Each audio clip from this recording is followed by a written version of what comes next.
Welcome into the Common Dad podcast. I am your host yet again, Justin Gray. I am joined by Andrew. Andrew, let me ask you a very hard-hitting question before we get started with the actual podcast. Hit me. Has Disney ruined Star Wars and Marvel? You're a Star Wars guy, so I wanted to ask you this. Like, I'm not the diehard Star Wars fan that some people are. I know some people who are you're not casual, more, but you're not diehard. I know the whole story. I know the background, but that also, I was more than I am now, and maybe that's a testament to them killing the franchise a little bit. Mm-hmm. I don't know. It's tough to say. Like, I haven't caught fully up on all of the Boba Fett series and all these different series they have going on now. I think Disney overall has done a very good job of storytelling in both the Marvel Avengers universe as well as the Star Wars universe. But I think one of the problems that they may have run into is all of these Disney Plus TV series has kind of killed the movie franchise. I used to go see movies all the time. I saw all the Star Wars movies as they were coming out. When the first phase of, the Avengers Marvel saga, the Iron Mans and the Thors and all of that, when they were coming out, I was watching every one of those in theaters. I haven't been to a movie theater in like years now. And when a movie comes out, I'm just like, it'll be on Disney Plus in a month. I'll just watch it then. Like, I'm not going to go to a movie theater and pay $15 for a ticket and then pay $20 for a popcorn, and I have to take my kids, and I'm worried that like maybe it's going to be too intense for them, so now I got to find a babysitter, and it just becomes too much. And now I have a Disney Plus thing, and I can just watch it there. So it's like, why? I don't think Disney has deliberately killed it, because I think their storytelling is very good. Each of the different series in the Marvel universe, the WandaVision and the Loki, and they've all been fantastic stories. Yeah. The stories are great. The problem is, I don't know. It's just the easy access on, like, sitting on your couch watching it at home is now just more convenient. It's the easier way to consume information now. And I don't know, maybe the TV series kind of did it too, because it's like they could do a 10 episode TV series with hour-long episodes. You would never go watch a 10-hour movie.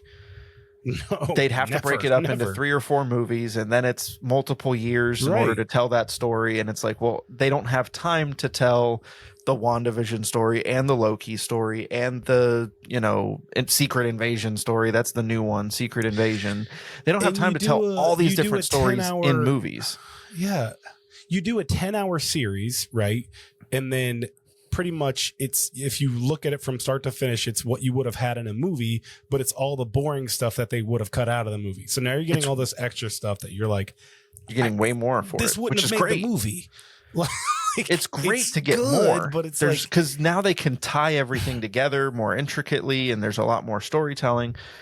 But I don't know, it reinforces I'm going to sit on my couch and watch it. I'm not going to go to a movie theater. It feels like it took the specialness away. Like, every time there was a Marvel movie, you would get like a teaser for the next one, and it was like, all right, in a year and a half, you're going to get another one. But until then, like, you don't get anything, And there's all this anticipation, and then you finally get the movie comes out, you get to go see it. And it's like, but now with all these shows, it's like, okay, next month, like, we'll crank out another one.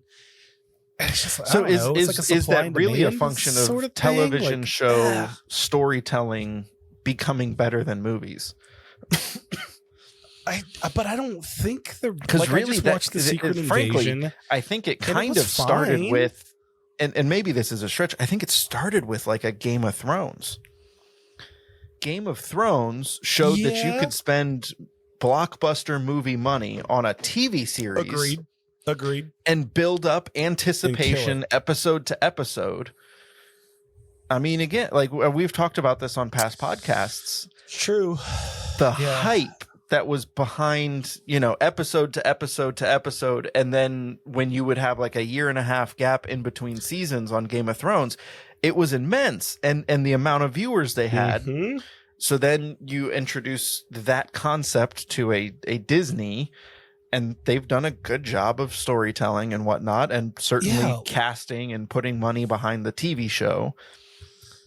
But now this concept has killed the, blockbuster style movie.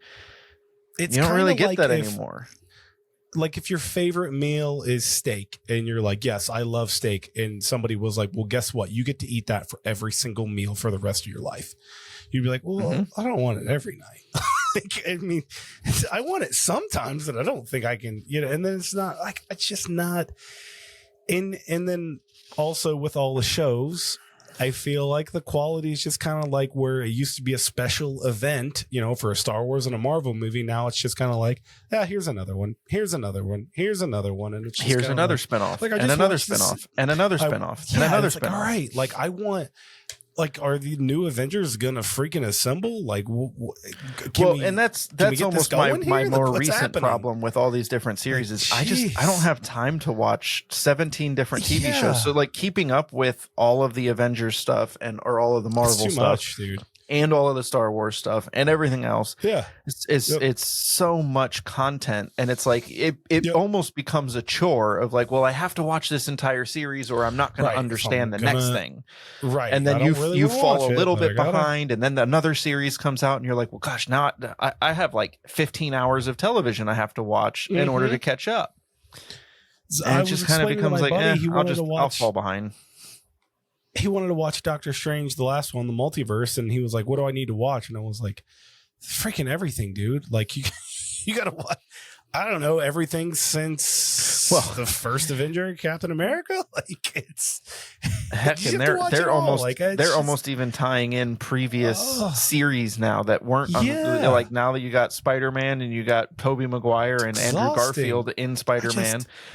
I've heard that Tobey Maguire is going to be in the new Spider-Man coming out, that they've cast him again in another movie.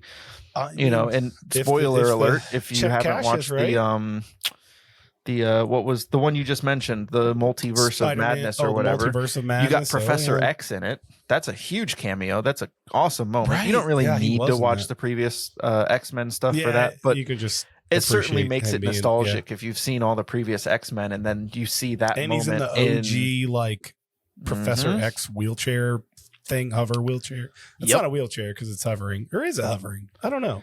No, it hovers. Does he hover with his brain power? I don't know. Does it hover? Okay, I feel like it hovers. I don't know. They have the money and technology to build a giant, secret base underneath their mansion with was it a tennis court or a basketball court that's split open, and their fighter jet, their SR-91 Black Hawk, whatever fighter jet just pops up out of. They have a little bit of money. I don't know where the money came from, but they have a little bit of money. Yeah. All right. Well, I guess we should do the podcast now? Or should we just that was the podcast, wasn't it? That was it. Yeah. Has Disney ruined Star Wars and Marvel? Let us know in the chat. And then also we will talk about the actual episode. We're talking about practical, I don't want to call them skills. Is it skills or practical, just things to know? A little bit of both, I guess. Kind of street smarts for life. Things to know. There you go. Street smarts is probably a good one. And this obviously stems from us being fathers and our kids growing up, and they're easy to forget. Like I mentioned on the last episode, I taught my older kid how to flip the pillow over when it's hot and then it's cool on the other side. And it's like, oh yeah, I guess I forgot to tell you that. Like it's a nice little, I hate the term life hack. Tip. I don't like it, but it's kind of what it's pro tip. There you go. It's a pro tip. So I've got a couple, and some of them are dumb, right? And then I think I got a couple that are actually quite important. The idea behind this entire thing is most adults are going to feel like, yeah, that's obvious. But to a preteen child, it's not so obvious. You know, Some of these to they may adults not aren't know so these obvious. things unless you've taught them these things. And that's kind of the point of the podcast is what are some of the more common things that like you would think your kid just knows, but they probably don't know it. Well, this idea stemmed from the story you had. So why don't you kick it off with your, I think the very most basic. Is this the righty tighty lefty loosey? Yes, absolutely. Righty tighty lefty loosey. Simple phrase, simple concept. This was several years ago. My wife and I were leaving. We actually both worked at the same place for a couple of years, and we were leaving work. It was nighttime at the time, and as we're pulling out of the parking lot, we see a coworker of ours has a flat tire. Hate to see it. Crappy thing, happens to everybody. He is out. He has a cross wrench, crowbar, I don't know, whatever. He's got the little bar thing that, you know, he's trying to loosen the lug nuts on his flat tire. And he's struggling with it. Like I think he's got a couple of them loose already. And like we pull up and we're like, how you doing? Like, you need help? Everything all right? He's like, oh, I got it. Like, don't worry about it. I can do this.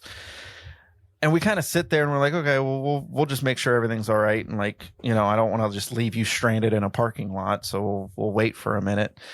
And this guy, fully grown adult, late 20s, I believe at the time, late 20s, maybe early 30s, takes this crossbar, old enough to know this, places it on the lug nut, and he's struggling with it. He can't get it. So he stands up.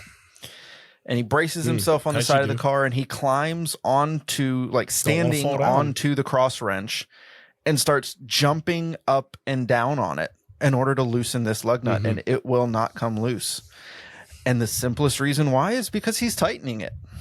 Righty tighty, lefty loosey. It'll get you every time. Yeah. So that was a fun moment to be like, hey, why don't you try the other side? Jump on the other side. And sure enough, it popped right loose. It wasn't really a big problem at all.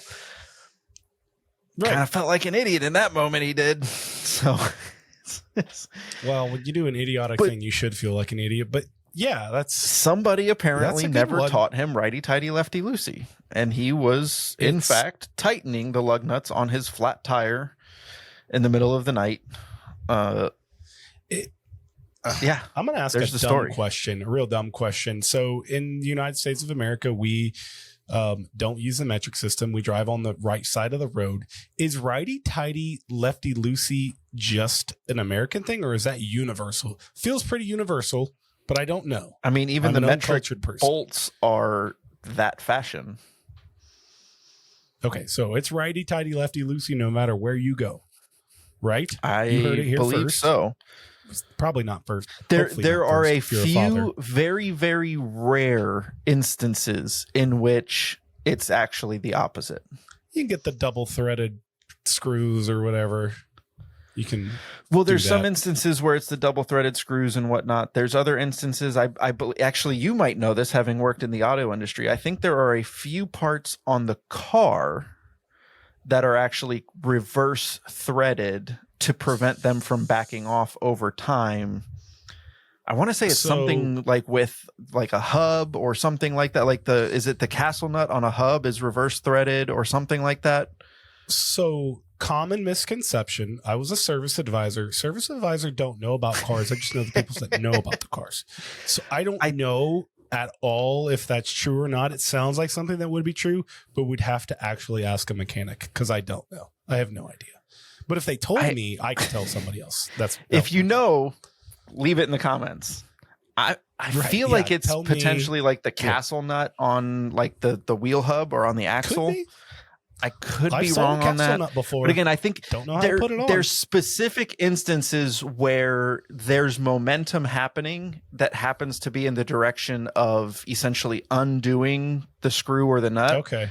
And so the engineers decided to cross thread it so that the normal momentum of the motion that makes sense effectively tightens whatever it is that you're working on, as opposed to over time it backing out due to the movement.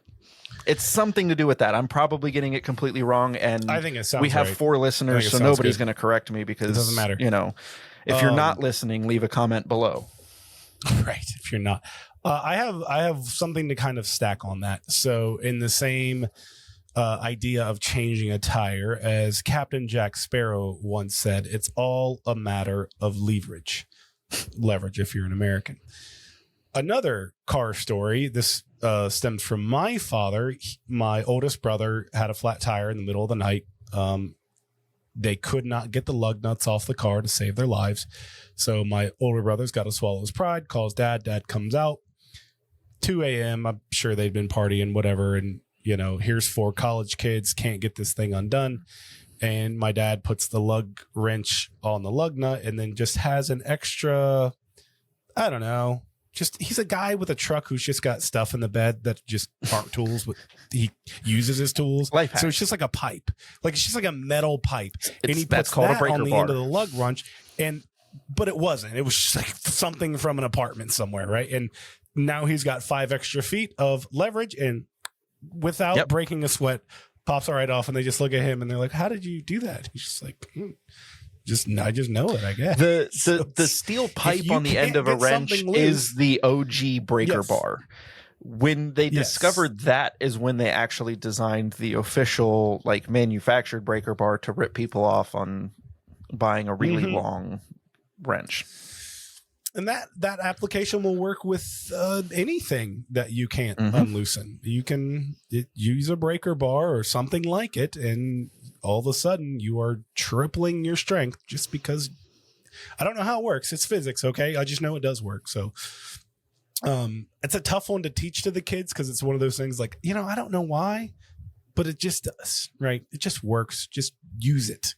I think there's ways you could teach them, though. Yeah, probably.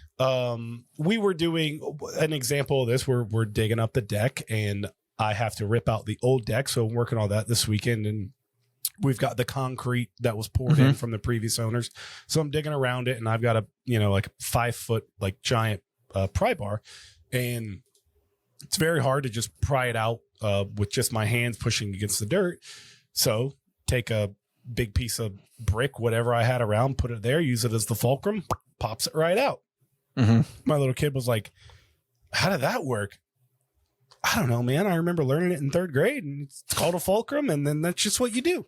It's like a seesaw. Don't know why it works. Yeah. It's like a seesaw. That's exactly right. Try to pick your friend up. You'll struggle. Go to the end of a seesaw and each sit on the opposite side and you can pick them right up.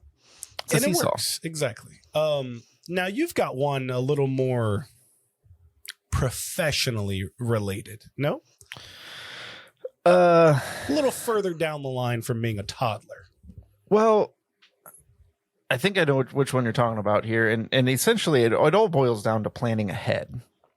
Yes. Expect things to go wrong.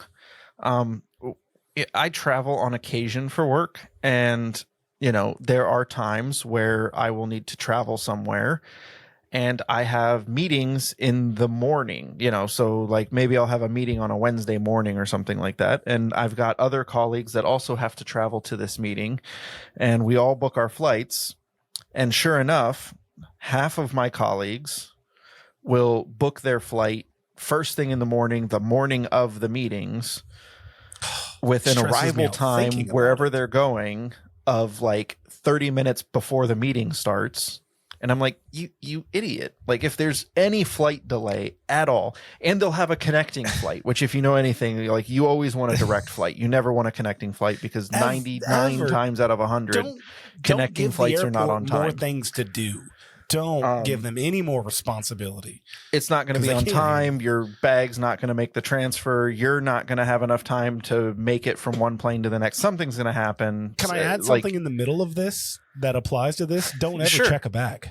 Don't ever check a bag. Take if you don't have to, don't check it. Yeah, exactly. You absolutely don't have to have it. But with I have you all these colleagues that will schedule flights the same day as meetings or just before the meetings, and it's guys, this is business. The company's covering it. Fly in the day before, spend the evening getting drunk at the bar. Who cares? Wake up in the morning and casually stroll into your meeting well rested. Don't jump off of an airplane. Why would into you add all of this stress of, is my flight on time and I'm going to be late and I got to rush and I got to get an Uber and I got to do this and run through the airport? Plan ahead and expect things to go wrong. So if you're on time, you're already late. So arrive early, and that means I get there a day early to meetings, because it's just like, it's absolutely, you're not gonna miss it if you're a day early, and even if your flight's delayed, like, not a big deal. Yeah, all right, just sit at the airport bar and drink until your flight's ready. In a suit, like clearly ready to go into a meeting.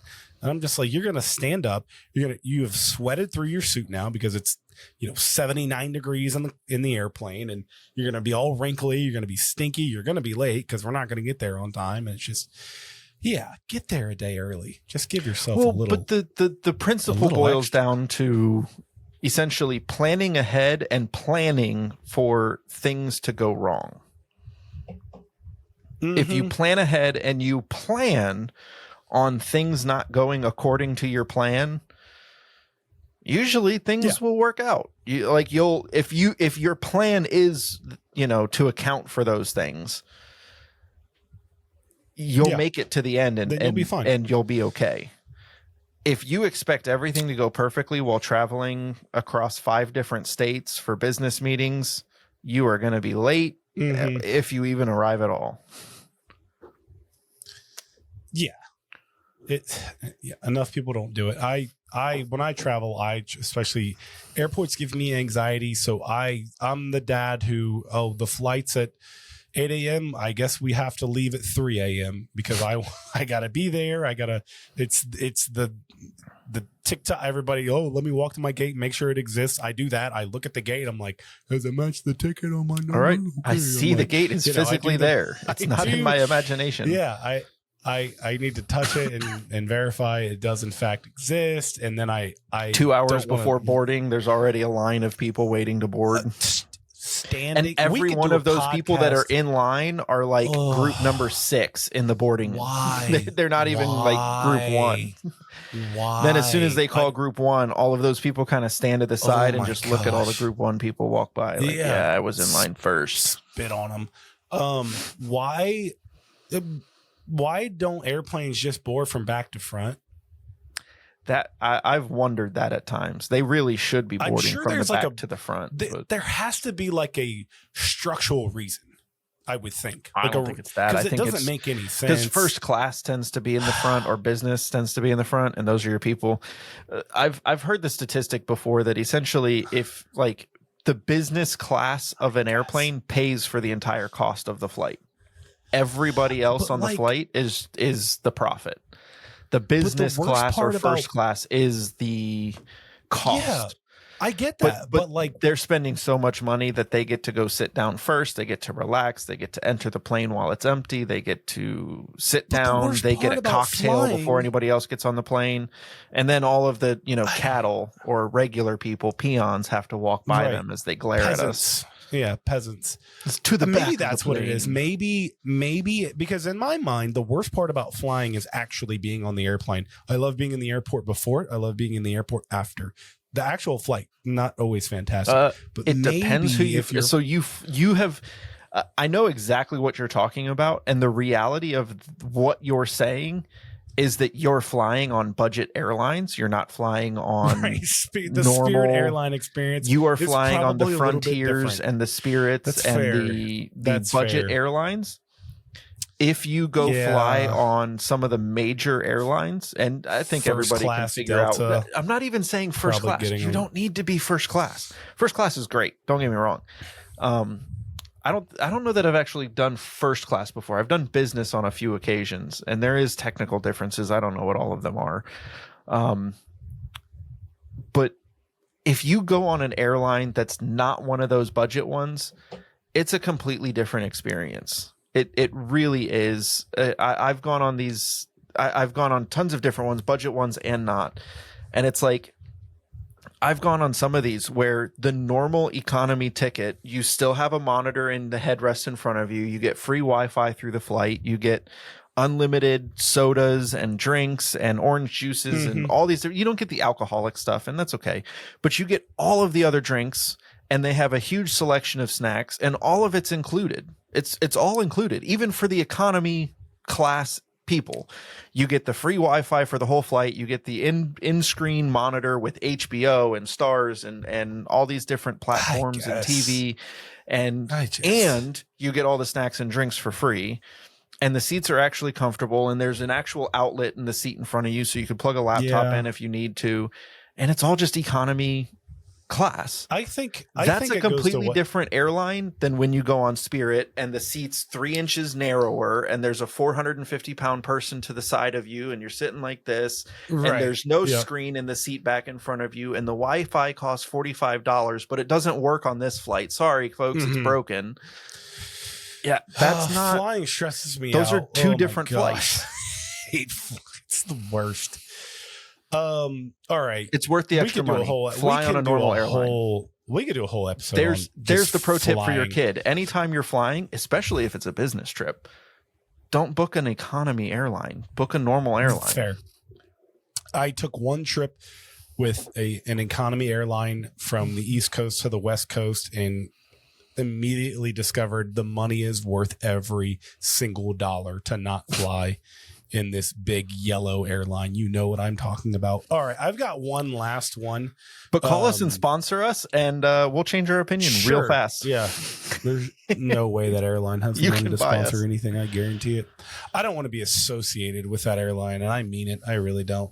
This is one I think a lot of adults don't get. So it is difficult to teach kids, but it's really important. And it can be in a very serious situation, or it could be in a very casual situation. And it's simply read the room and then respond accordingly. Kids don't get this for the most part. It has to be taught, but they're kids. It's understandable if you take your child to a funeral and they're not acting appropriately. They don't know what's going on, but it's important to teach the child to try, right? You don't just let them scream and act crazy at the funeral because you do something, but also the amount of adults that I've seen just not know how to act in any particular social environment. I was at where was I? Church. I was in church 2 Sundays ago, and a dude just takes a phone call. He's sitting in the middle of the congregation and just takes a phone call and just is talking in a normal voice. He's not even like, I'm in church right now, I gotta go. He's like, oh yeah, no, we'll be up there, we'll get it done. He's like closing a deal on like a concrete job or something. And I'm just like, dude, put it on hold. Like, what are you doing? Look around you. And it's church, so everybody's like, we'll be polite. But I'm just like, why? How does that enter your brain to be sitting in that environment? Your phone rings and go, yeah, let me pick this up full volume and just have this conversation. Like, how does that happen? You don't read the room. Like, or you think you're more important than everybody else around you, and that nowadays it's becoming more and more and more a problem. Yeah, but no, you're 100% right. Like reading your environment, or see, I tell my kid, mine's a little different. I tell him, like, if you're the last one to talk, then you're the smartest one talking. Yeah, because you know what everybody else is saying, has already said, and you know what you know. Poker. Let everybody else show their cards. If you wait and let everybody else show their cards, now you're the smartest guy in the room. So I always do it from that perspective. Obviously, your example is a little bit different, but ultimately it boils down to look around you, look how the people around you are acting, and then you can make a decision on how you want to act. And my kids have started to see this on occasion. We've had a few times where, gosh, how do I say all of this? There was a situation where we were with some friends of ours, and their son, who happens to be similar age to Alex, was throwing a full-on temper tantrum, kicking, screaming, crying, like on the ground, flailing temper tantrum. And Alex just kind of looked at him like, what are you doing? Dude, get Like, it, what are get you it together. doing? People And like we had the people are conversation looking. with him afterwards, and it was like, do you remember when you used to do that? And he's like, kind of. I was like, do you see how silly it Mhm. looks? Did it help Yeah. him at all? Did his parents do what he wanted to because he was kicking and screaming? He's like, no. It's like, Right. it didn't do anything. And it kind of just Right. made him look silly. Mm-hmm. And he was like, so it's like he's actually starting to express some of those examples where it's like he's starting to look around and see things that maybe he's done before, or, you know, at a younger age, being 8 years old, maybe he thinks would work, crying, you know, trying to influence mommy and daddy in a certain way. Sure. And he's seeing like, yeah, some of these things that they just make you look foolish. Like you Mhm. look stupid. Like just stop. And there's more than two ways to read the room, but there's two different not dominant personalities, but in reading a room, like I've got my oldest, he tends to be what you said, let's let everybody else talk, let's feel it out, and then we'll kind of assimilate in and we'll go with the flow. My middle child is more of a I'm setting the tone kind I of, want to be the which- first. but that also involves reading the room a little bit. Like you can do both of those things, but like if you're going to set the tone, you should probably have a feeling of, can I set the tone? You know, like, True. Are you the I've smartest one in the made- room? Like, I'll give you an example of me being an idiot, and there's more than enough. This is another church reference, right? We went into a small group. This is a while ago. And if you know me on a personal level or have listened to 20 seconds of this podcast, my humor tends to be on the rougher side. A little, I enjoy some dark humor from time to time.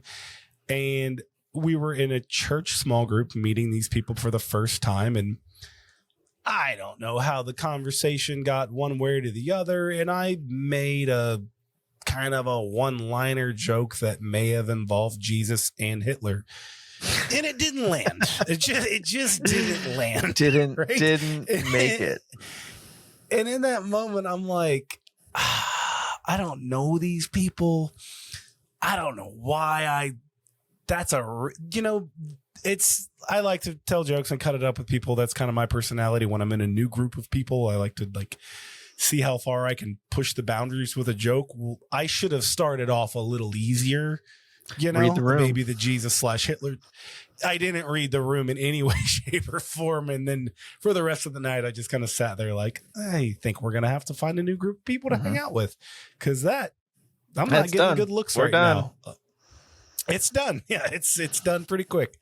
And it's just like, you gotta be able to you just read it a little bit. And if you want to set the tone, understand the limits there. Mhm. And it's not an acquired skill. It can certainly be taught, and it's tough to teach kids. But it's certainly fun to watch them try to figure it out. Especially as they get they creep a little closer to the elementary age, because then they seem to be a little more socially aware. It can be interesting, but yeah, reading the room can go quite a long way. That's all. Do you have anything else to add before we close this thing out? Not really. I mean, I'm sure we could go on and on and on. We could. I am curious, for the 4 people that do actually listen to our podcast, what they think, what's a life hack what that else? they think that kids wouldn't inherently know that you should teach kids. I'm sure that I'm positive if we sat here and spent half an hour on Google, we could probably come up with a list of 100 things that are just street smarts things. Like you said, flipping a pillow when it gets warm. I think every adult does that, but at what point do you learn that? Yeah. So either an That's adult good. tells you or a friend tells you and says, hey, flip your pillow over. Or maybe you figure it out on your own. Maybe you just But discover. there's probably 100 examples of things like that, of just simple little, it's not common knowledge, but everybody does it, even though it's not something that's taught. So Definitely. Let us know what we missed, because I'm sure we did miss quite a bit. Well, that will wrap it up for this particular episode. Thank you guys so much for listening. Do not forget to go to Instagram, leave us a follow, go to YouTube, leave us a follow and a subscription, ring the bell, hit the bell. So every time we upload a new episode, you know about it. Isn't that great? And then, of course, because we're dads, go to Facebook and follow us there, because we are, of course, on Facebook. Thank you guys so much for listening. That was the Common Dad Podcast, and we will see you next time.